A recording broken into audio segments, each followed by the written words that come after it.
Welcome to the Animal Training Academy podcast show. I'm your host, Ryan Carledge, and I'm passionate about helping you master your animal training skills using the most positive and least intrusive approaches. Here at ATA, we understand that navigating the vast challenges you encounter in training requires a comprehensive base of knowledge and experience. It's common to face obstacles and rough patches on your journey that can leave you feeling overwhelmed and stressed. Therefore, since 2015, we've been on a mission to empower animal training geeks worldwide. We've aided thousands in developing their skills, expanding their knowledge, boosting their confidence, and maximizing their positive impact on all the animal and human learners they work with. We are excited to do the same for you. Simply visit www.atamember.com, join our vibrant community, and geek out with us. And of course, in the meantime, enjoy this free podcast episode as we explore new ways to help you supercharge your training skills, grow your knowledge, and build your confidence, so that you can craft a life that positively impacts every learner you encounter.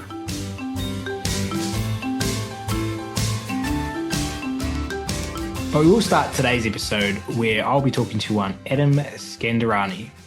Adam is a skilled dog trainer, passionate about helping dogs with really big feels. Whether that's teenagers struggling with the world, dogs experiencing guarding or aggression, or sport dogs battling arousal or shutdown.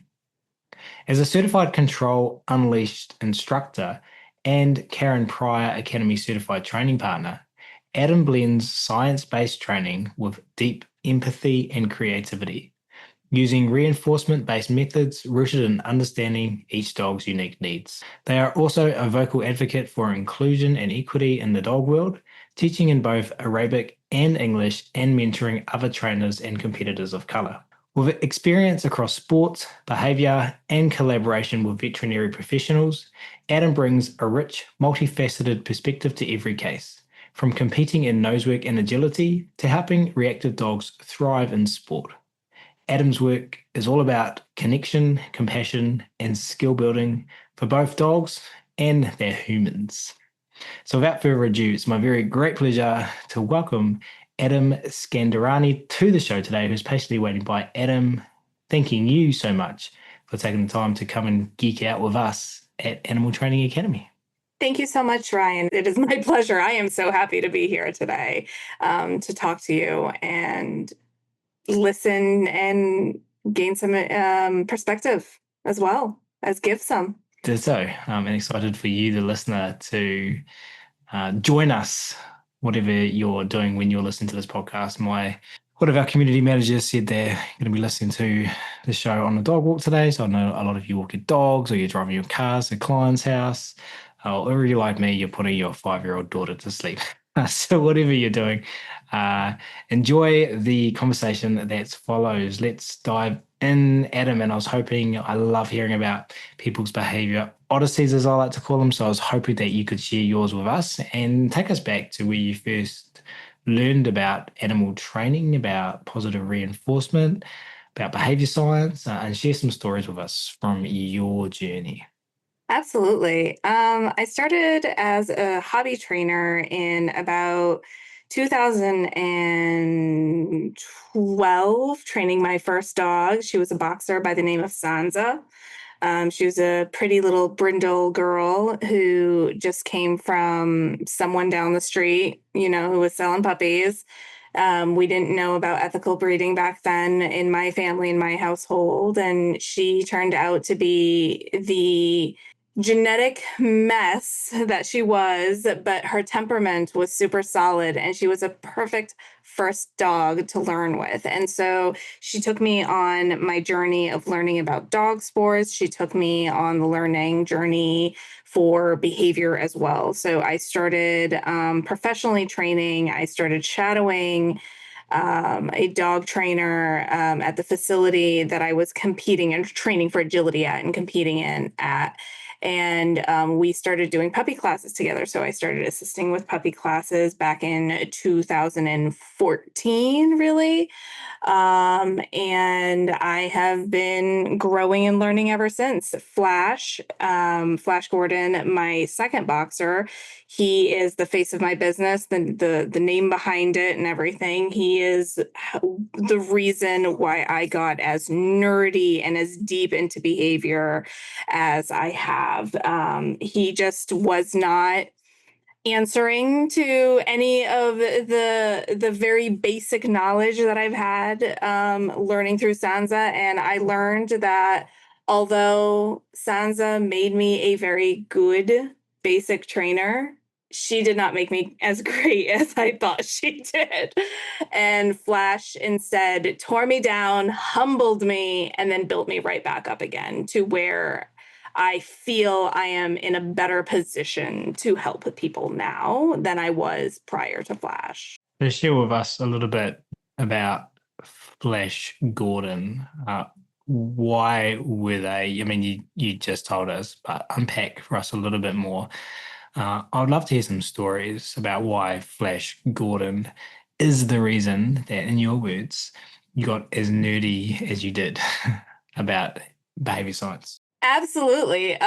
He was a force to be reckoned with. He recently passed away at almost 9 years old. He had a splenic mass, and the quality of life that he just would not be able to sustain with further intervention. So we decided to euthanize him recently as his quality of life began to decline. But prior to that, he was my greatest teacher, my greatest ally, my best friend. He had all sorts of big feelings as a young dog, an adolescent. He embodied the big feels that we were discussing earlier, and they would come out in very barky, lungy behaviors. And more often than not, they would come out as redirected barky, lungy behaviors at me. So there was a lot of body slamming, a lot of clothes tugging, a lot of just aggression in my general direction. So I became very, very, very good at handling that type of aggression as it manifested. And I never really quite got as far as I wanted to, again, the older, we're talking about almost 10 years ago, the older school positive reinforcement training that we kind of all grew up with. It never was enough. And so I needed more. I needed deeper knowledge. And so I sought it out. And that's where I discovered people like Sarah Strumming, who taught me about behavioral wellness as a holistic picture, that we should really take the welfare of dogs into consideration and the wellness of dogs into consideration first and foremost before we start working on training. I discovered the hard way that pain can cause a lot of unwanted behaviors in our dogs. I learned that when Flash had 13 teeth taken out of his mouth at the age of 4, because his mouth was just overcrowded and he had extra teeth and just there was not enough room in that mouth. And so 13 teeth came out, almost all of them on the right side of his mouth. And within 2 weeks of recovering from that, he was a different dog. All this work that I had put into him, all these Control Unleashed pattern games and protocols, all of these skills I started to build, all of them just suddenly he was able to access. And he was able to just say, oh, this thing that you wanted me to do for all these years, I can suddenly do that now. Oh, you didn't want me to bark and lunge at that dog walking by 20 feet away? Oh, okay. Yeah, I can eat food instead. I guess that's fine. And so that really hit home for me, the importance of medical welfare for our clients. I have a million more stories that I could share. I have a million more anecdotes that I could share, but really, he pushed me to learn to view behavior through the context in which it exists, if that makes sense. At this past year's Clicker Expo, Dr. Susan Friedman said something during her talk that was really profound, and it hit me even though it shouldn't have. But anyway, she said talking about behavior without discussing its context, the context in which it exists, is meaningless, essentially. We have to talk about context in order to understand behavior. It doesn't just pour out of us like a faucet.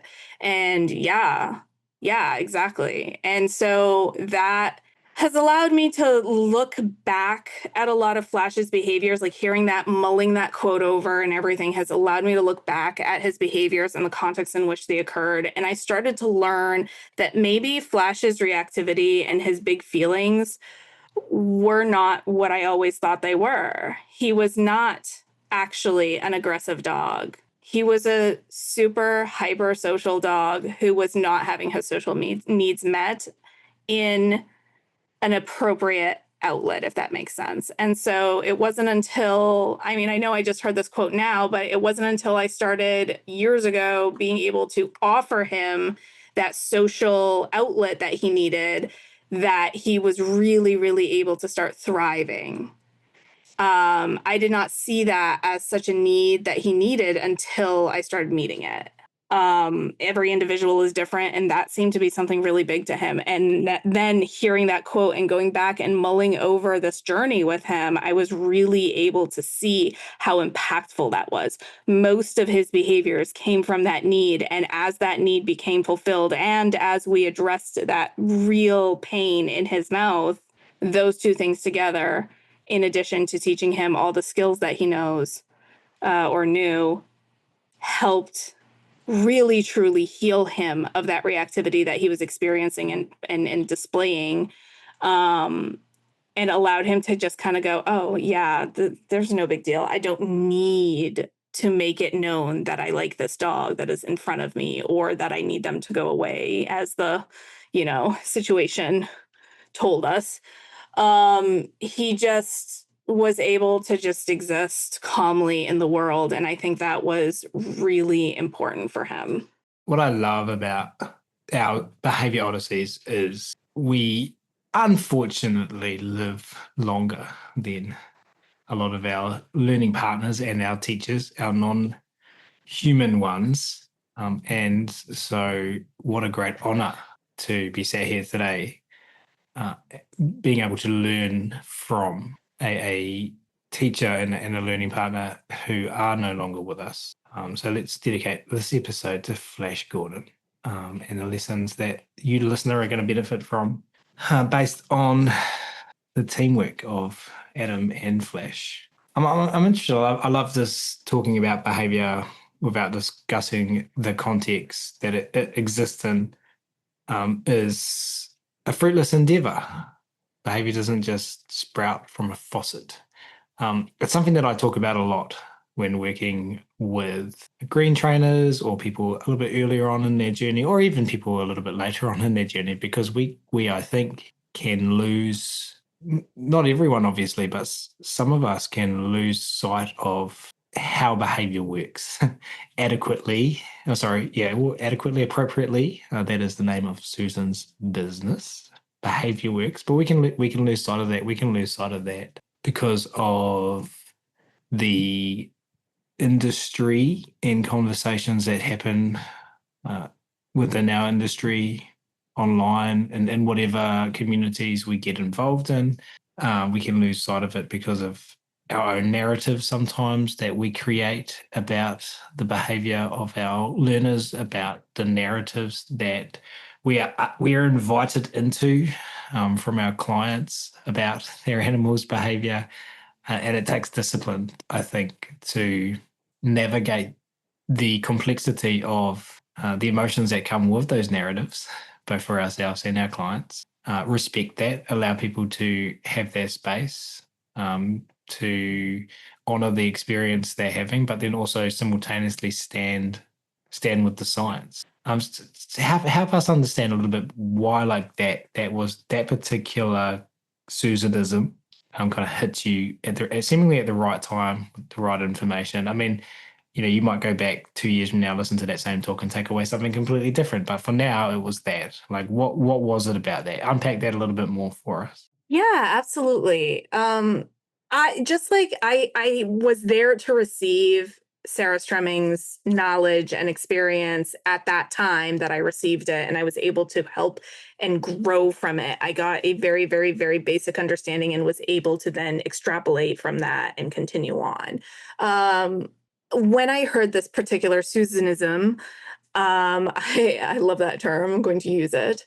Um, it struck me from that same lens that Sarah kind of instilled in my mind's eye of welfare and the holistic approach, because part of the context that we don't often take into consideration is that health component of the dog. Like, what is going on inside their bodies that is contributing as a distant antecedent towards their behaviors.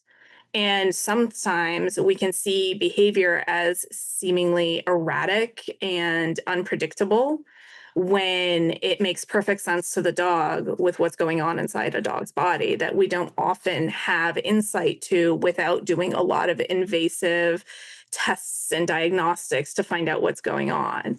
I just sent a brand new client of mine, to their veterinarian so that we could get some extensive x-rays going on and maybe start a pain med trial and things like that, because I have some suspicions that we should be looking in this direction. And after speaking with their vet, they quite agree that this is definitely something we should be looking into. And that was something that Flash taught me. He taught me to look here first. And I do believe that we are staying in our lanes when we are working with the veterinary teams to be able to do this, as long as we are working with veterinary teams to be doing this stuff. And we are not diagnosing, we are not doing anything. But it is, in fact, within our lane to go, within our wheelhouse to go, hey, something is not going right in your dog's behavior. And in my history, in my experience, we have seen this linked to pain. We know there are studies linking XYZ to pain, if there are studies, et cetera, et cetera, et cetera, for this particular type of pain. That's what I'm saying. I know there are studies out there generally and whatnot, but and as long as we are working within our wheelhouse to help a veterinarian diagnose something, then yeah, sure, we are working within our lane. But it is not our job to do the diagnosing. It is not our job to do the suspecting, things like that.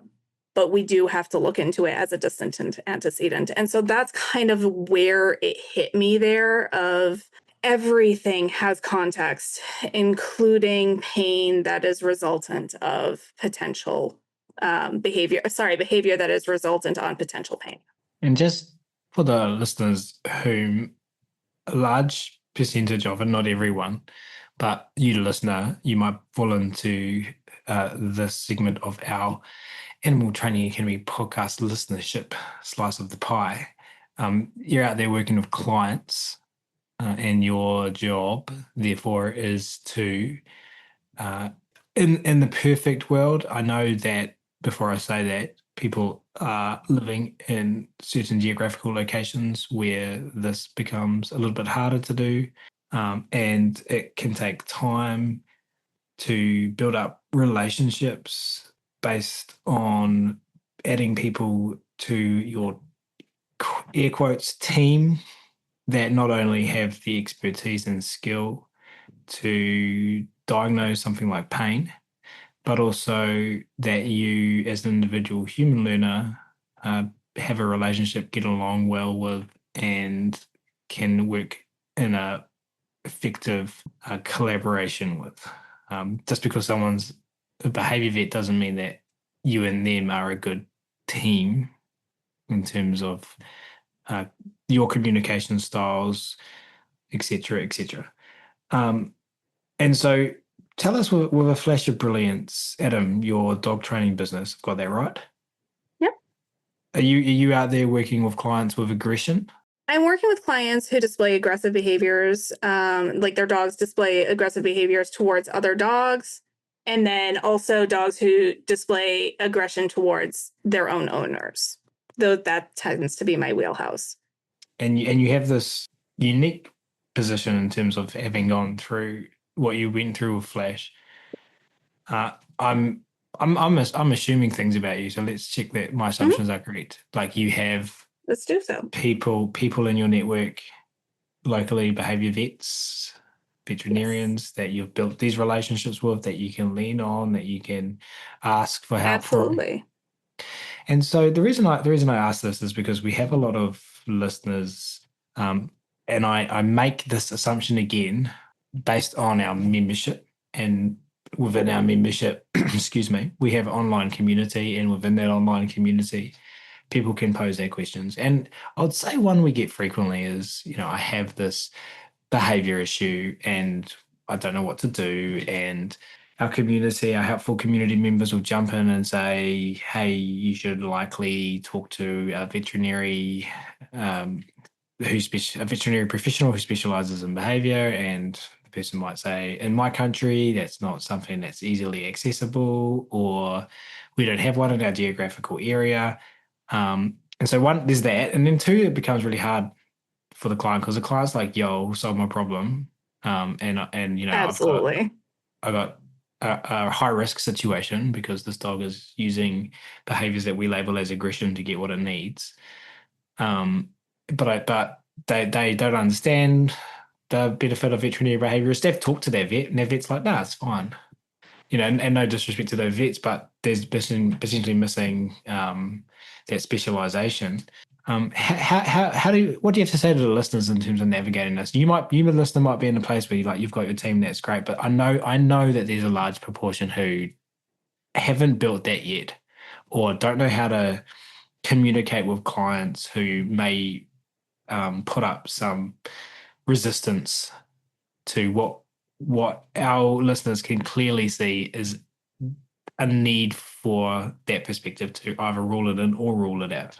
Absolutely. So I was once in that position where I didn't know where to go and what to do, and how to build this network. And I leaned really heavily on my network of other really good, competent trainers, who know better, who have been doing this longer than me, and who also do this type of training, this holistic approach really, really, really, really well.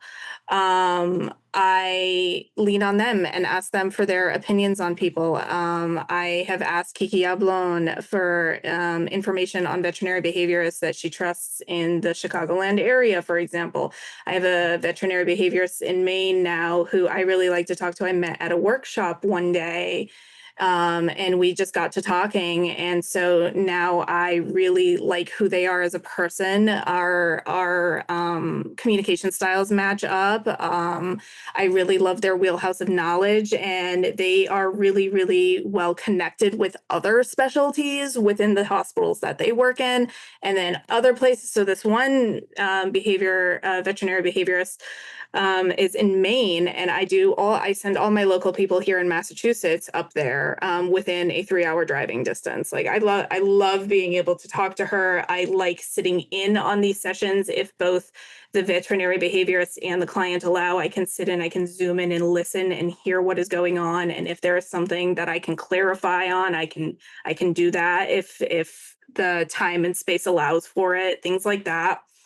And then I also recommend talking to your own vets, as much as possible. So if you have a problem and you're not quite sure, your vet says everything seems to be fine, things like that, I would maybe send in an email, something that they can take their time to mull over and be like, hey, this is what I'm seeing. This is why I went to this community of trainers to ask about it.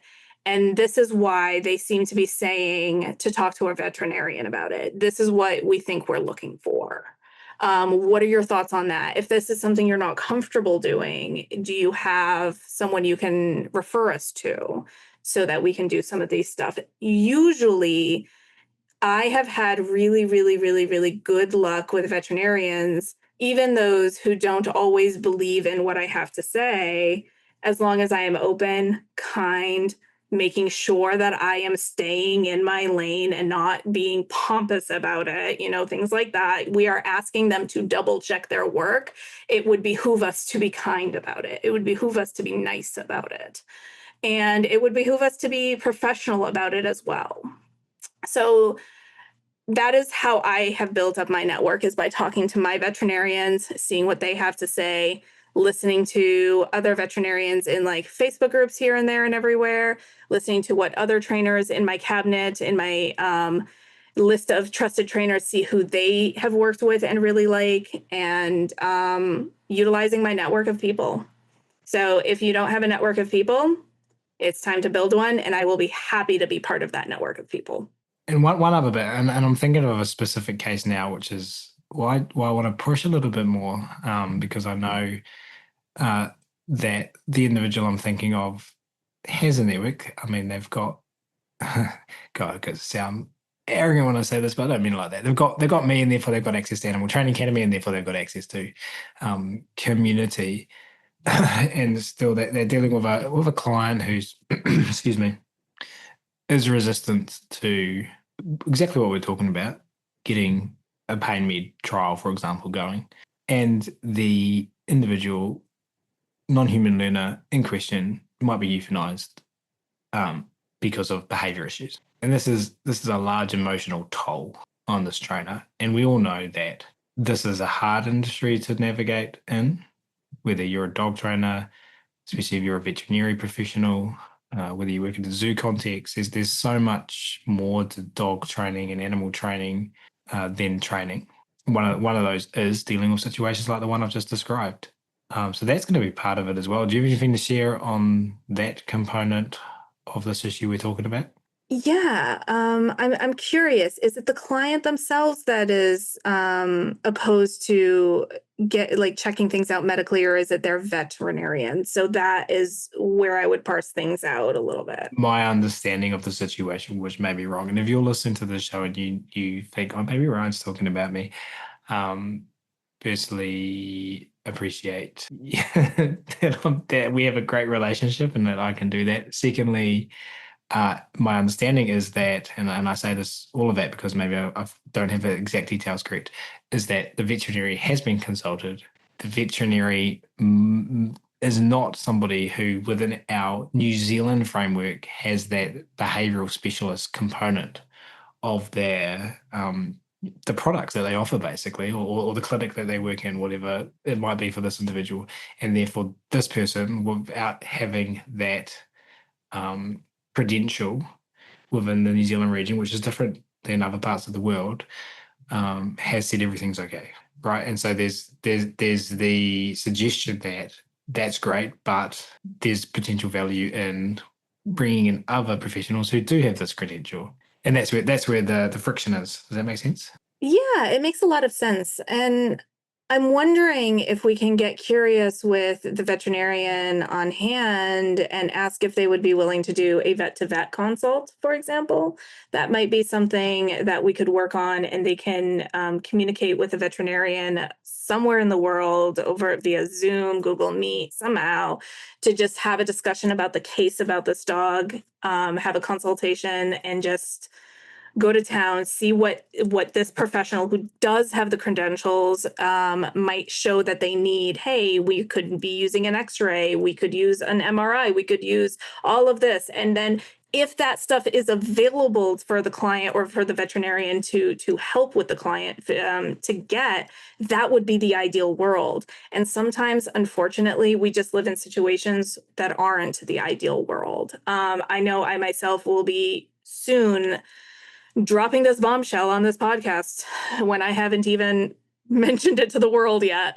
But I will be myself moving to a country where I will be having very limited health care for my animals. And I am trying to decide how I am going to handle this in my own mind, because I don't know. I don't know how I'm going to navigate this new path. So I will have better personal insight to a question like this in a few months, potentially. But yeah, bringing in other potential professionals on a call could be helpful, something like that, if they are open to it.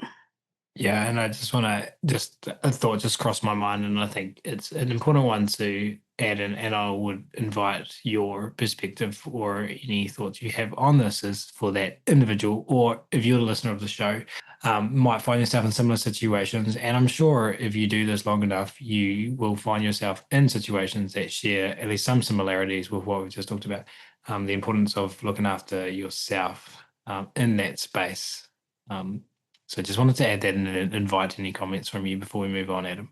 Oh, it's so important to take care of yourself. And it's sometimes half my job. Have you done a cortisol reset on yourself lately?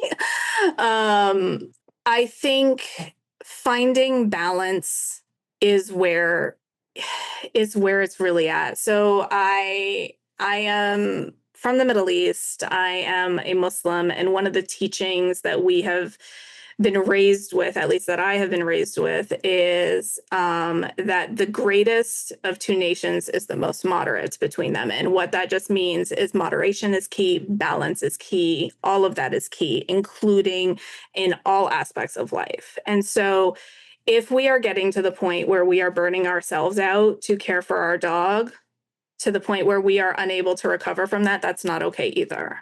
So we have to be taking care of ourselves. We need to fill our own cups before we can fill anyone else's cups. And I think in this particular, like in a case that is so big and heavy such as this, I really want to prioritize that almost more than anything else. And so if continuing through is hard, if it's too hard, if it's too much, then the decisions that the owners of these dogs of this dog has, that depending on, if the decision is euthanasia, then I think that is a very good decision for them too.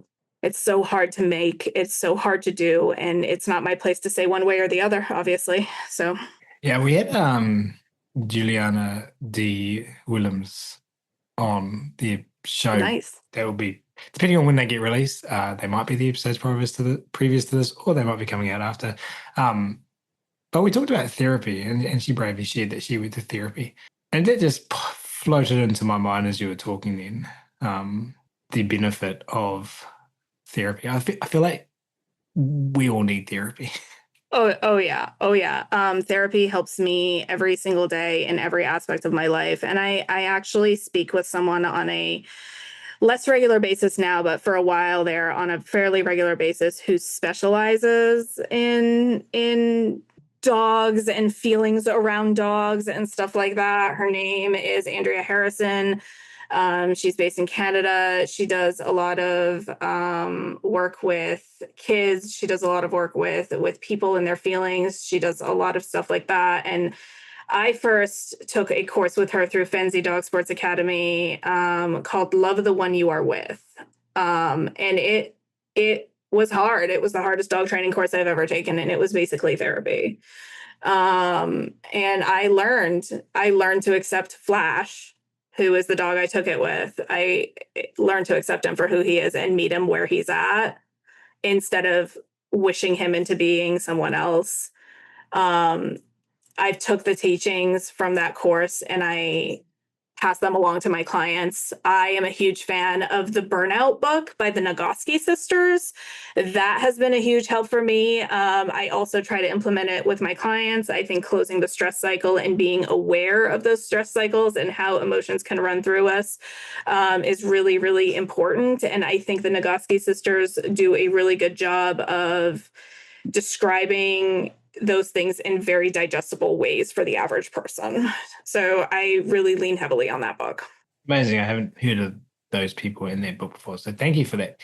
I want to circle back to, firstly, I just want to acknowledge that in 2025, I think, every podcast we do, people mention others whom have been impactful on their work. If we were to give an award for the most mentions in 2025 so far, I think that would go to Kiki Yablon. I think she mentioned in every episode. So shout out to Kiki. We love her.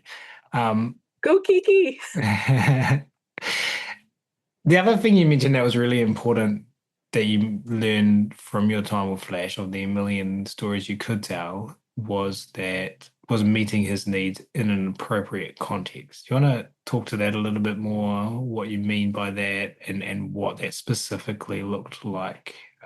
Build on what you've already said.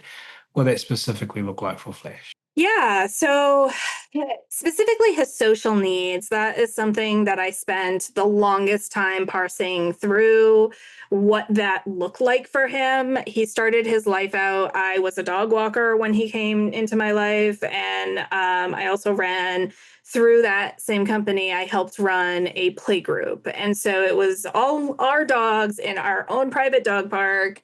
Like we knew everything that was going on, the ins and outs. It was a pretty well run play group with a good ratio. I really appreciated it, and he came to work with me almost every day, and so he got a lot of his big, boisterous boxer adolescent feelings out by playing with all these other big, boisterous adolescent dogs. Some of them were older and they taught him what's what, and he listened. Boy, did he listen. He was really good at that.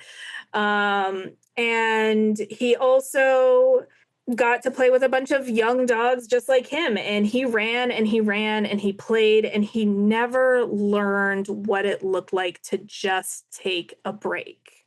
And so he was your typical, as they say, daycare dog. He only knew how to play big and boisterous, and he did not understand what calming signals looked like. He did not understand what it was when another dog needed a break from him. He did not understand how to tell another dog he needed a break. He lacked all those skills essentially that he needed. And so through the help, like with the help of Sarah Strumming and with the help of other trainers local to me in my network, like trainers such as they're all smaller name trainers than that, but like people like Connor Kingfisher, people like their name is escaping me at this moment. But anyway, I'll get back to that. But anyway, through the help of everybody, we were able to kind of remedially socialize Flash. I think it was Strumming that coined that phrase, remedial socialization. And we essentially taught him through the use, through the use, through the like facilitative learning of older, much more appropriate dogs who were good with other dogs, unbothered by other dogs, appropriate with their communication styles with other dogs. Using them, we were able to help Flash learn to develop those skills on his own as well. So first it started out with really, really savvy dogs and their handlers and owners. And then it turned into, as my skills grew and my observation skills and knowledge, into me taking out dogs for social outings as well. So for adventure hikes, things like that. And I called it a remedial socialization program, where I took all these dogs with all these big feelings, learning how to interact with each other and help them learn to interact with each other. And by the end of this, Flash turned into, I call him my chief remedial socialization officer. He was the dog who, if I wanted to know if a dog was going to make it at all in this program, he would be the first dog I introduced them to. He would tell me, this dog has what it takes or not. And he would tell me pretty immediately.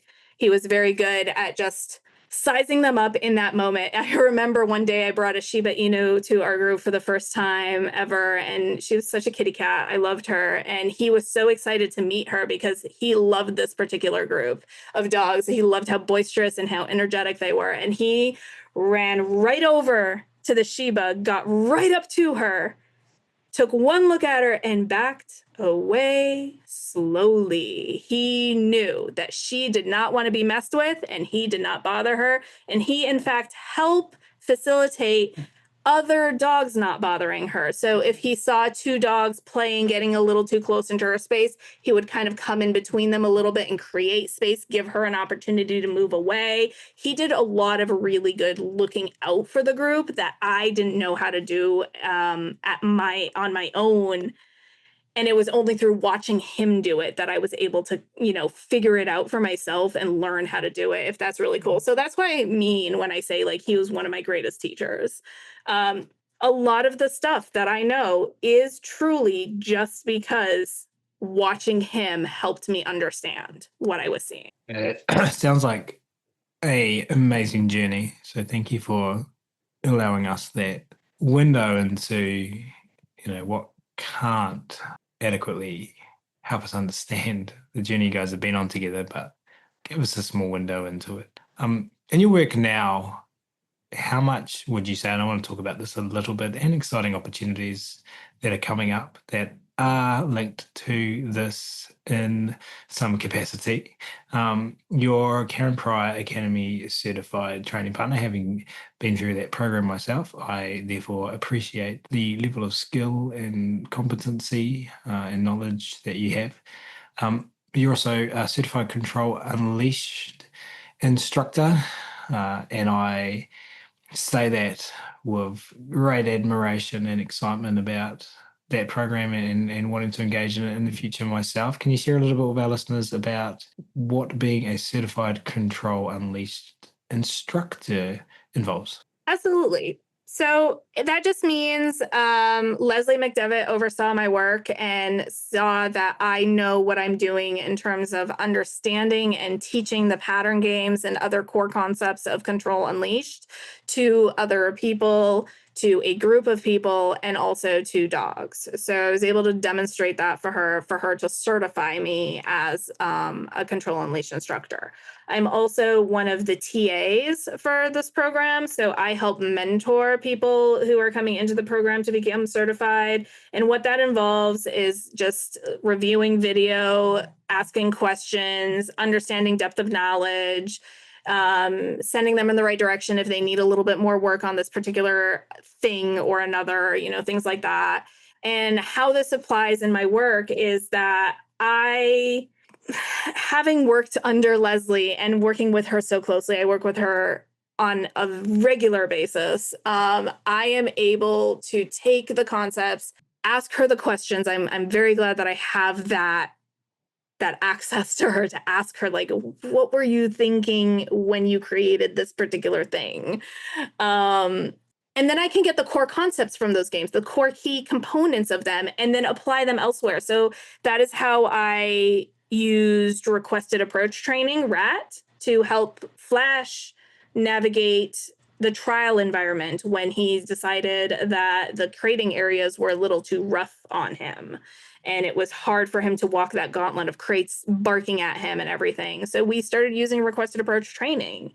I had him hold an object in his mouth for as long as he felt comfortable moving through the space. And if he dropped it or asked me to take it from him, we would either retreat or stay kind of put where we were if it was safe enough.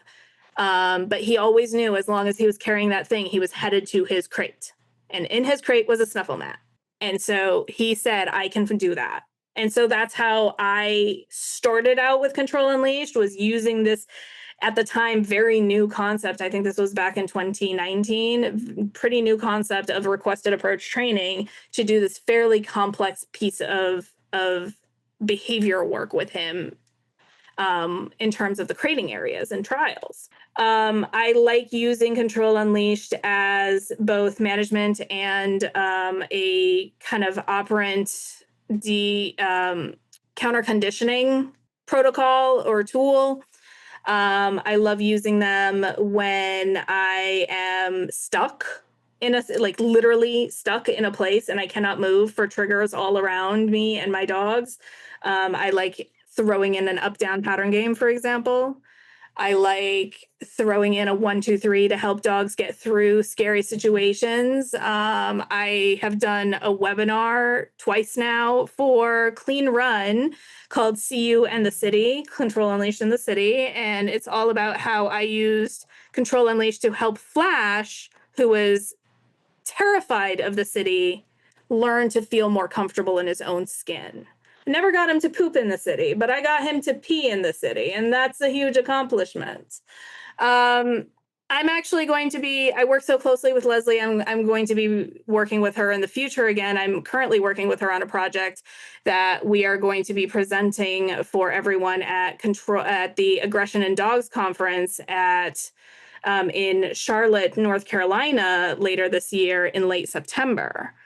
So I'm very much looking forward to that. It'll be my first conference of that size for me to speak at. I am only a little nervous and a whole lot of excited because I know I have Leslie on stage with me, and she will cover me. She will cover me where I start losing it. I know that.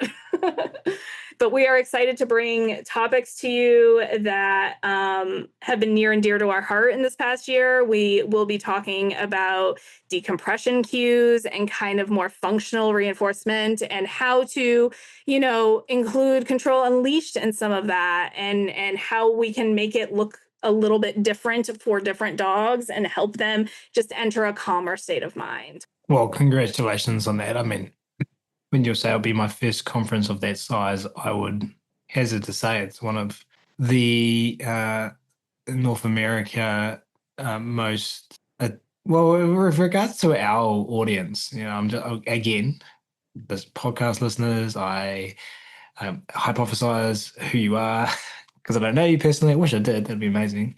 Based on our membership, based on our members, based on what they post in our community, and I know Michael Shikashio's Aggression in Dogs conference is a big conference, a big event in the calendar year. So it's your first conference of that size, but what a size. I mean, what a way to be recognized and appreciated. And to do that and to get and to do that next to Leslie McDevitt, I mean, that's amazing. Congratulations. Thank you. What even is my life? And I'm so grateful to Michael Shikashio for giving me this opportunity. It's gonna be so cool. I am so excited. I just hope I don't have to picture people in their underwear to feel more comfortable. I've never actually done that. Have you done that? I don't think it actually works. Yeah, It's never worked for me. I can't see how it never worked. Oh, you have tried it. I can't see how it would work. Like I wouldn't like when I'm presenting, I want to be focused on what I'm presenting. I just feel like that would make that really challenging. I don't see how that would help. That's But anyway. what I found. That's what I found to help me better, is to actually know the material I am speaking on. Quick note for those who are listening, you might want to go and see you in person at the conference, or they might want to watch you online, because I know that there's multiple opportunities and ways to attend that event. Can you remind us when it is? And you'll just go to the Aggression of Dogs, maybe you'll know more than me, website to find all the links to that. Absolutely. So if you go to aggressivedog.com, over on the top right corner, it'll say conference, and that will give you all the details that you need. It's going to be in Charlotte, North Carolina, September 26th through the 28th. So that's a Friday through a Sunday. And there are 2 tracks. There's a live in-person track, and then there's also a live stream option. Both are still available, but I know Michael was saying that in-person tickets will be selling out soon. So if you are in the US or can make it to the conference and want to, I definitely recommend that you go ahead and purchase those tickets as quickly as you can. And if going in person is not an option, but you still would like access, you can live stream. You get access to the recordings. I believe it is for a year after the fact. You are going to hear some pretty awesome speakers such as Kim Brophy, Sarah Fisher, Trish McMillan, Andre Yu is going. Leslie McDevitt is what? Yeah. Amazing. Well, thank you for sharing so much about that. Big shout out to Mr. Shikashio for his ripples. I think we're nearing the end of people's drives on their way to their consults, or the end of their dog walks. So let's wrap up this for part 1 of our conversation today. Adam, we're going to invite Adam back to talk about the art and science of animal training in part 2. But before we officially wrap up, can you just share with everyone where they can go online to find out more about you, what you do, and to actually get in touch? Absolutely. You can find me at flashofbrilliancedogs.com, or you can find me on Facebook looking under Adam Skandarani. I'm sure we'll link everything in the show notes. Instagram, you can find me at Flash of Brilliance Dogs. I am one of those people who has an Instagram page for each of my dogs. So if you want to follow any specific dog's journey, you are more than welcome to follow one of them. You can find them from my business Instagram page. So I have to ask one more thing before we wrap up, Adam, because I can't even manage my own Instagram account, let alone multiple. What is your secret? Way more time on my hands than I actually need. It's all part of, in reality, it's all part of my business marketing stuff. So if I'm sitting down to do a post for Flash of Brilliance, I'm sitting down to do a post for one of the other dogs too. Amazing. Well, I look at people like you in awe and wish that I could have the required variables in my life to make that happen. But this has been so much fun, Adam. On behalf of myself and everyone listening, we really appreciate you coming on part one of our conversation today. Thank you so much. Thank you for having me. It's been a pleasure and I can't wait to be back. And thank you so much for listening as well. This is your host, Ryan Cartledge, signing off from this episode of the Animal Training Academy podcast show. We hope today's conversation inspired you and equipped you with new tools for your trainer's toolbox. Remember, every challenge in training is an opportunity to learn and sharpen your animal training geekery. Embrace the rough patches, learn from them, and keep improving. And don't forget, the path to growing your skills and expanding your knowledge continues beyond this episode. Visit www.atamember.com to join our supportive membership, where you will find a community of trainers just like you. Together, we're making a huge positive difference in the lives of animal and human learners worldwide. Until next time, keep honing your skills, stay awesome, and remember, every interaction with an animal or human learner is your opportunity to create ripples. We're here cheering you on every step of the way. See you at the next episode.